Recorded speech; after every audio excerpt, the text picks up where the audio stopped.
और किन्ना गिराओगे बाजार। हुण तां चक दो, बथेरा हो गया, बथेरा लाल रंग देख लिया, हुण तां उपर कर दो, मार्केट होगी सस्ती। एक्चुअली अगर आप देखें तो दो रीजंस कहते हैं कि मार्केट जो है, मतलब एफआई बेच रहे हैं। एक स्टोरी बनाते हैं या बनाते थे कल तक कि जी इंडिया से सेल करके यूएस में जाना चाहते हैं सारे इन्वेस्टर्स। और हमारे पास भी एक यूएस फंड भी है, बट मुझे लगता है कि यूएस मार्केट बहुत ज्यादा बढ़ गई है।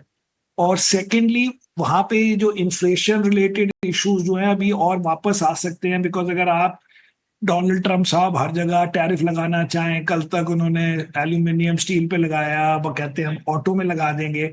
तो अभी तक हम कहते थे कि नहीं, ट्रंप जो है ना, he talks like this, but वो एंड में ऐसे नहीं करेंगे। लेकिन अब at least realistically you have to believe कि वो ऐसा करेंगे। अगर ये सब करें और बीच में टैरिफ्स इंक्रीज हो गया, तो हाउ कैन वो यूएस कंपनीज एडजस्ट ही नहीं कर सकते इतनी फास्ट। तो यूएस मार्केट की जो मैसिव आउट परफॉर्मेंस है, मुझे लगता है वो अब कंफ्यूजन में लोग अटक जाएंगे।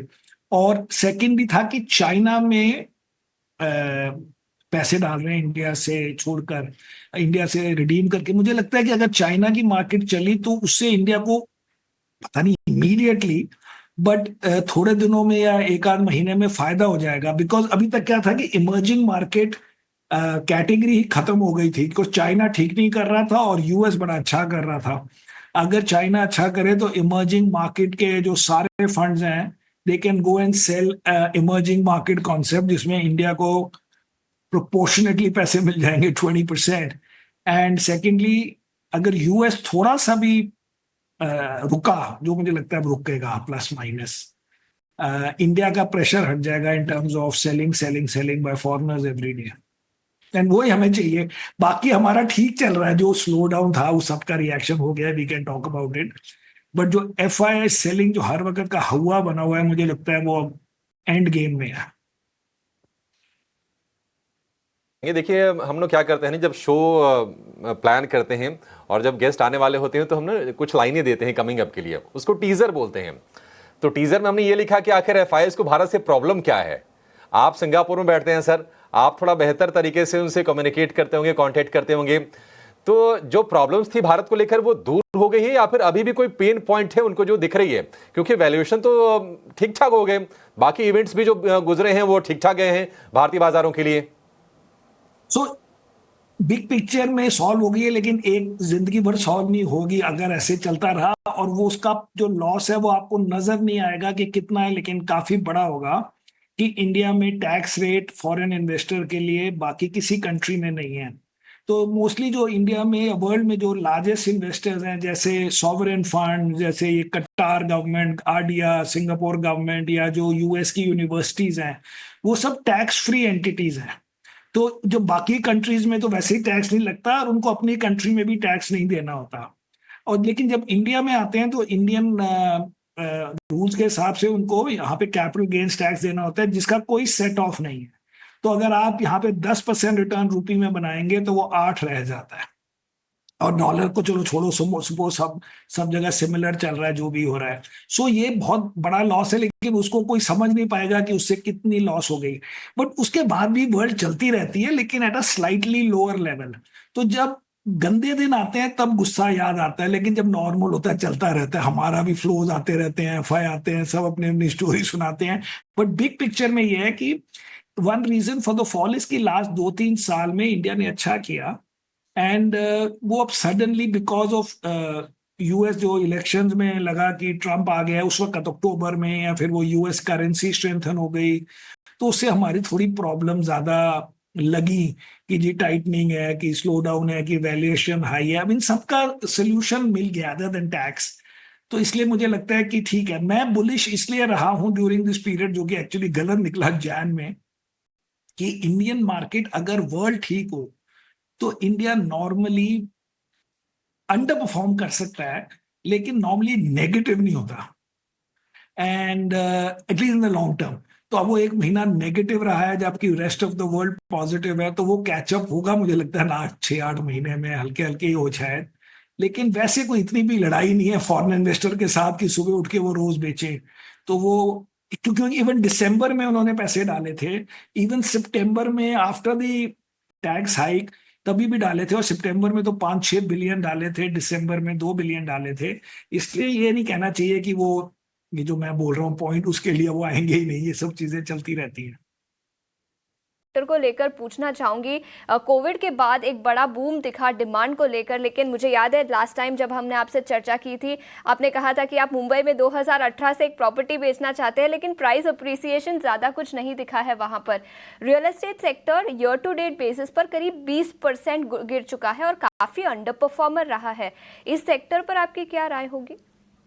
पहले आप मेरा अपार्टमेंट लीजिए मेरी कॉस्ट पर, प्राइस अप्रिसिएशन तो भूल जाइए, और वो भी प्राइम परेल में है, उसको कोई नहीं खरीद रहा है, सब कहानियां। लेकिन हमें वो दिल्ली वाली कंपनी आजकल पसंद है, क्योंकि उसको बड़े अच्छे अच्छे महंगी महंगी 70-70 करोड़ की प्रॉपर्टीज बेचने का एक मार्केट मिला है। अब कहाँ से इतने लोग आ गए गुड़गांव में खरीदने, मुझे भी नहीं पता, लेकिन खरीद तो रहे हैं। ये काफी डायरेक्ट मुझे लोगों का पता लगा है, नॉट जस्ट की ब्रोकर्स के थ्रू बिका है। बट जनरली हम इसलिए रियल एस्टेट ज्यादा नहीं करते, तो रियल एस्टेट भी कनेक्टेड है with stock market and other things. तो जब ऑप्टिमिज्म स्टॉक मार्केट में बीच में खत्म हो गया था, हमने भी अपना इंटरेस्ट खत्म कर दिया, बट वो ये एक हमारे पास है कंपनी। बट मैं वो जो मिहिर ने बोला उसके ऊपर थोड़ा बोलना चाहूंगा कि फाइनेंशियल सेक्टर का एक और फायदा ये है कि उसमें किसी को टैरिफ वगैरह, क्योंकि अभी टैरिफ की बातें खत्म नहीं हुई हैं। अभी हम कह सकते हैं कि टैरिफ रिलेटेड इश्यूज इंडिया के लिए कम होंगे, रिलेटिव टू द वर्ल्ड कम होंगे, लेकिन ये होना है अभी प्रोसेस 2-3 महीने, जिसमें कुछ आपको चीजें कम करनी पड़ेंगी, ड्यूटीज कम करनी पड़ेंगी, कुछ ना कुछ डीलिंग डीलिंग होगी। लेकिन वो फाइनेंशियल सेक्टर में इसका कोई इशू नहीं है।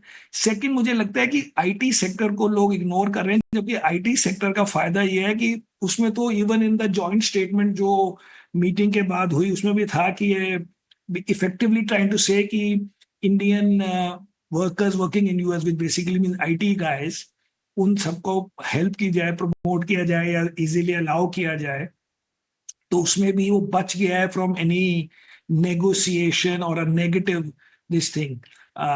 But otherwise we also agree with consumer, खाली ऑटो में हम हमेशा नेगेटिव रहते हैं और नेगेटिव रहेंगे। समीर सर, एक और चीज़ है जियो पॉलिटिक्स। हम देख रहे हैं कि देखिए हमास और इजराइल के बीच में वॉर ख़त्म हो गया, एक तो वो चीज़ हुई। बाकी कोशिशें चल रही है कि रूस और यूक्रेन के बीच जो युद्ध है उसको भी ख़त्म किया जाए। हालांकि बड़ी इंटरेस्टिंग चीज़ है कि बिना यूक्रेन के पार्टिसिपेशन की सऊदी अरब में बैठक होगी 4.5 घंटे की, और ज़ेलेंस्की ने यह भी कहा कि ऐसी कोई डिसीजन नहीं होगी, हम उसको नहीं मानेंगे जो हमारे पीठ के पीछे हो। मान लीजिए अगर ये हो भी जाता है, आपको लगता है कि बाजारों के लिए कोई सिग्निफिकेंट टेकअवेज यहां से होंगे, कोई इंप्रूव सेंटिमेंट और करेंगे? ये जी उस दिन के ऊपर डिपेंड करता है। अगर मार्केट स्ट्रांग हुई तो कहेंगे बड़ा अच्छा हो गया, और अगर मार्केट्स खराब होंगी तो कहेंगे कि कौन सा, जब ये वॉर हुई थी तो मार्केट्स को करेक्ट हुई। क्योंकि लास्ट दो साल में तो सारा वर्ल्ड, मतलब वर्ल्ड मीन्स यूएस, इंडिया वगैरह ने बड़ा अच्छा किया है, चाइना ऑलरेडी एक साल में 47% अप है। तो ये डिपेंड करता है उस वक्त की क्या स्टोरी बनाई जाती है in terms of how to interpret. But वैसे कोई मतलब ही नहीं है कि वो नेगेटिव हो, तो on the margin it has to be positive, क्योंकि वॉर से थोड़ा कोई हमारी मार्केट को कुछ फायदा हो रहा है। और नहीं होगी वॉर तो आप कह सकते हो growth, reconstruction, may be lower risk premium, lower oil prices, lower whatever. And main thing is, हम भी मार्केट के लिए ये नहीं चाहते हैं कि अगर सपोज हमें पता हो कि वॉर से हमारी मार्केट चल रही है, still we don't want that kind of returns. So any which way it will be positive for everybody, and that is good enough for us also. ठीक है कि food delivery platforms, new age tech companies पर, इस sector पर आपका क्या view होगा? क्या आपका पॉजिटिव स्टांस होगा इन फूड डिलीवरी और क्विक कॉमर्स कंपनियों पर, और कंपटीशन भी इस सेक्टर में बढ़ती हुई नजर आ रही है?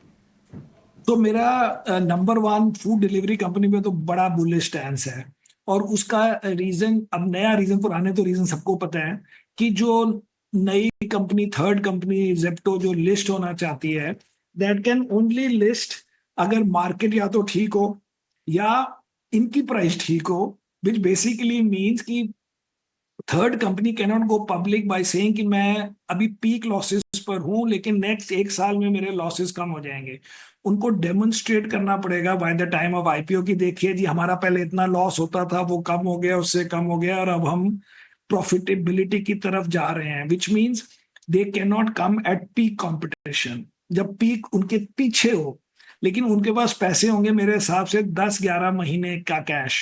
अगर आप 5-4 महीने बाद अगर ये मार्केट वीक रहती और कंपटीशन हाई होता, जब तक आप आईपीओ करने आए तब आपके पास 4 महीने के पैसे रह गए हैं, ये आसान काम नहीं है। तो पब्लिक होने के लिए डिसिप्लिन लाना पड़ता है एंड वो high growth for big losses वो शुरू में 21 या जब ये बुल रन सब चल रहा था तब ये सब एक्सेप्टेबल था। तो as soon as you go public वो डिसिप्लिन आना जरूरी है। एक्चुअली इसी बेसिस पे मैंने पहली बार ये लिया था नंबर 1 स्टॉक, बिकॉज उस वक्त स्विगी से बड़ा कंपटीशन था और मैंने कहा कि Swiggy can never go public unless की पहली कंपनी का स्टॉक बढ़े। वो अब सेकंड टाइम लॉजिक मैं कोशिश कर रहा हूँ कि वो चलेगी, मैं तो बड़ा बुलिश। सर आपसे होगा, आपको देखिए हमने हमेशा हंसते हुए मुस्कुराते हुए देखा है, बाजार की स्थिति चाहे जो भी हो, ऊपर हो नीचे हो। जरा इसका राज बताइए सर, क्या योग करते हैं, मेडिटेशन करते हैं, क्या करते हैं आप? बाकी लोग भी आपसे थोड़ा सीखें, जो ट्रेडर हैरान होते हैं 100-200 पॉइंट इधर उधर होने पे। सैजिटेरियन है और तो मुझे कुछ नहीं समझ आई। अच्छा ये भी बताइए सर कि लॉन्ग शॉर्ट का भी फिर रेशियो क्या है, कितने लॉन्ग है आप पोर्टफोलियो में, कितने शॉर्ट हैं? आजकल हमारा नेट है अराउंड 68, तो मतलब अराउंड 68 लॉन्ग। हाँ 68 नेट लॉन्ग, मतलब 100 एंड आई अच्छा थिंक अच्छा मोटा माटी 100 आप अज्यूम करो 108 लॉन्ग 40 शॉर्ट, लेकिन actually may be 106 long 38 short कुछ ऐसे होगा। अच्छा अच्छा अच्छा, ठीक है सर, बड़ा आनंद आया सर बातचीत करके। उम्मीद करेंगे कि जो दर्शक आपको सुन रहे थे उनका भी कॉन्फिडेंस बूस्ट होगा और